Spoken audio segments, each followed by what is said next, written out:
I prefer the bookshelf, by the way. Did everybody love get the bookshelf. an alert? Yes. Meeting is live. She got it. Okay. Hey, hello, everyone, and welcome to our Facebook Live for this week. Our topic today is we're going to go over some of our childhood vacations, what we did on summer vacations as kids, and some of our most memorable vacation moments. Who we have here today, we have instructional supervisor Haley Wagner. We have English instructor for the high school, Amy Wood, and health PE instructor, Richard Campsey. He also, some of you may know him from the elementary program, middle school program, and high school program. He does it all. Mr. Richard Campsey's here as well. So go ahead, Rich, go ahead and kick it off. You know, what were some of your childhood memories as summer vacations? Well, I was fortunate to have grandparents that lived in South Florida while growing up in the 70s and 80s. And we would take many family vacations, mostly in the summertime, to visit there. And my grandmother lived in a condominium in a high-rise apartment building, or condominium building, I should say, right on A1A, right on the beach. And so that building also had, in the back, had a large pool, swimming pool, and behind that was access to the Atlantic Ocean and the beach.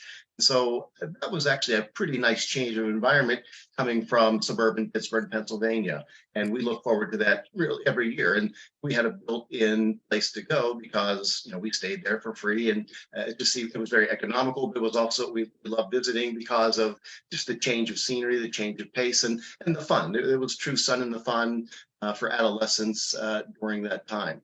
And I have a lot of fond memories because of that. One of the reasons was we used to meet people from all over the country that would come and visit, mostly their grandparents. This was mostly for older people, middle-aged and older. So it was fun interacting with kids from our peers from New York City or from Toronto or from other parts of the country. Just things that you really couldn't do growing up in suburban Pittsburgh, not to the same degree. So all of those have stayed with me several decades later, and I would say those are pretty fond memories even to this day. Do you have like a favorite specific memory from your time in Southern Florida?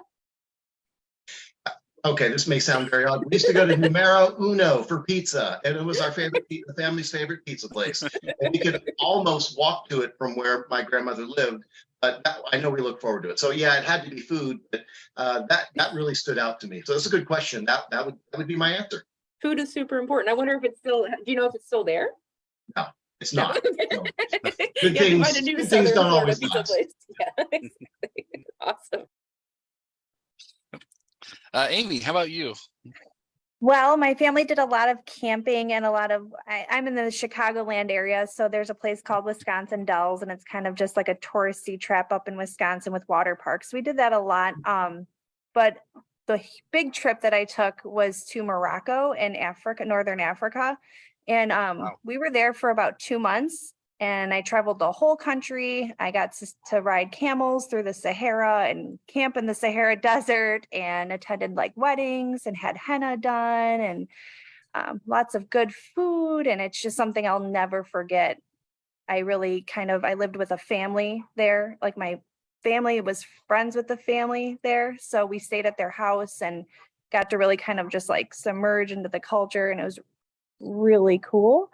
I don't think I'll ever probably be able to go back there in my life. I kind of wish I would have been more, like, I guess, mature in my mind to kind of absorb more than I did.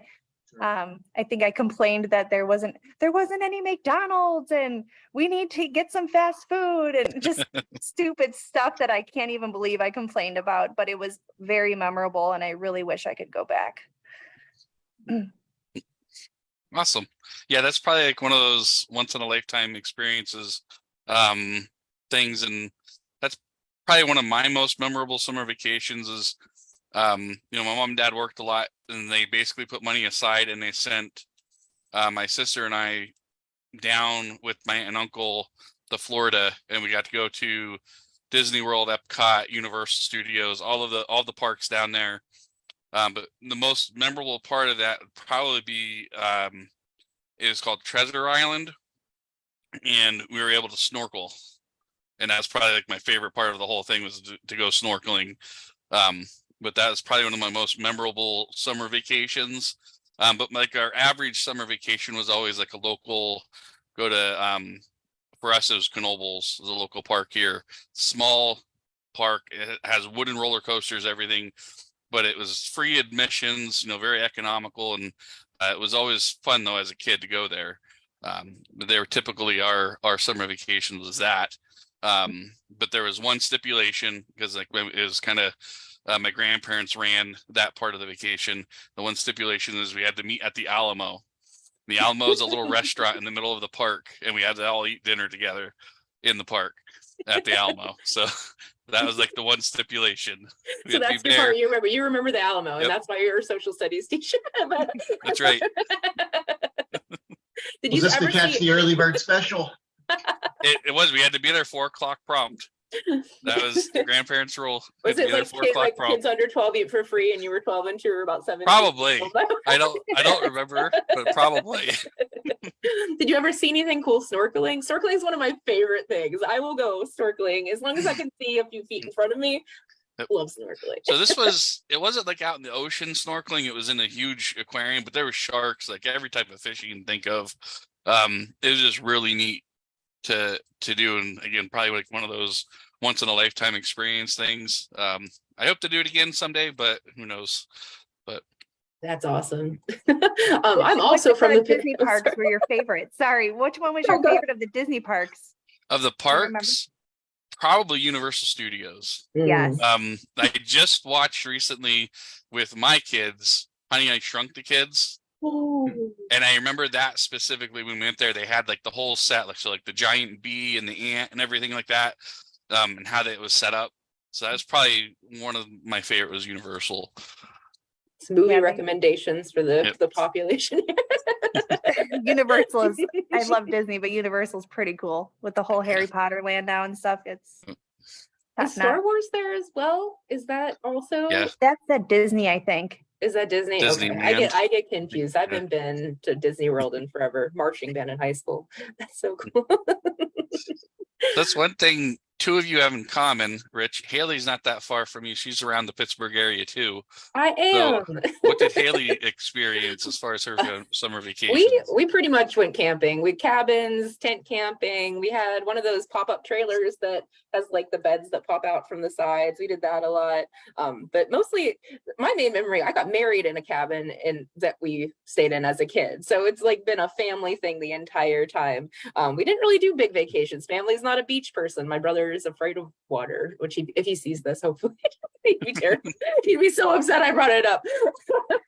But yeah, mostly camping, just kind of enjoying campfires, getting to go fishing in stocked ponds where I felt like I was a wonderful fisher because every time you throw your hook in the water, something bites because people had come in a few days prior and actually put the fish in there for you to catch. So little things like that. No, it was mostly camping and trying to I kind of more of a glamping now where I need all the creature comforts from home. I have a vacation to go camping in pretty much the same place that I did growing up this summer. And I'm definitely taking like an air conditioner. I'm probably going to take like my air fryer and all these different things just to make it a little bit more comfy and not as much work. My parents definitely put in a lot of work to make those vacations for us whenever we were younger. So awesome. Yeah, I think that's probably the one thing. Oh, sorry, was the efforts of parents to make all this stuff happen. Yes. Oh my goodness gracious. Grandparents, parents, lugging kids around, trying to make sure you don't lose anyone, especially going to Disney. I would be terrified. I'd probably be one of the parents with the little leashes. Just so if they tried to run away, I could pull them back. Did you guys ever cook, have the meals that you cooked over the campfire growing up? In those metal things? What did you guys cook? What was your favorite meal that you cooked? Oh my goodness, bacon. Bacon over a campfire has like a unique, it's kind of dangerous because the splatter hurts. But at the same time, it's like one of the most delicious foods you can have. So that's a little bit, you give some, you get some back. Gotta work for the bacon. Yes, exactly. I love it. How fun. Sounds like a great childhood memory, James. So, sorry about that. Haley, what you brought up is is that what's interesting about that is that you were influenced to go someplace, we were influenced to go to another place. My parents were not heavy into camping. And so that's something I probably missed out on my childhood. And looking back now, it's probably something I wish I would have done, just even if it's just for the experience, even if I wouldn't have liked it, just to say that I did that, because chances are we probably would have liked it more than we might have realized. And maybe that's something that I would have implemented with my own personal family, which we never did. So sometimes our influences, are great, yet we can also sometimes miss the boat because of there's only so much time and so much money and so many circumstances yeah. and things. Yeah. Mhm. Yeah, taking away from your parents, kind of fostering a love for things. I will say camping has a lot of cons to go along with the pros, between like bug bites and critters and all that fun stuff. So as I was like a 13-year-old, as I was entering teenage times, maybe I did want to be in a hotel a little bit more, but as I'm an older adult now, I definitely kind of have that pull back into nature to be a little bit more connected through that. So, yeah, absolutely. Taking away from our families. I think like any student here, what your family is into is going to draft what you're going to do during the summertime, because it's your parents' money, it's your parents' time, it's your parents' effort. So definitely have a big influence on where the kids go. So that's some of our experiences as far as summer vacations as children, as kids, and some of our memories. What are some of your memories? Go ahead and put them in the comments below. Share your experiences, and maybe you pick something new. You vote as a family and you pick something new to try that you maybe heard from today. Maybe it's a trip to another country, a trip to Florida, or just camping in your own backyard even. So thank you, everybody, for joining us here for the Facebook Live, and we hope to read some of your comments and see some of your experiences as Sue. Have a great day. Bye. Bye now. Bye.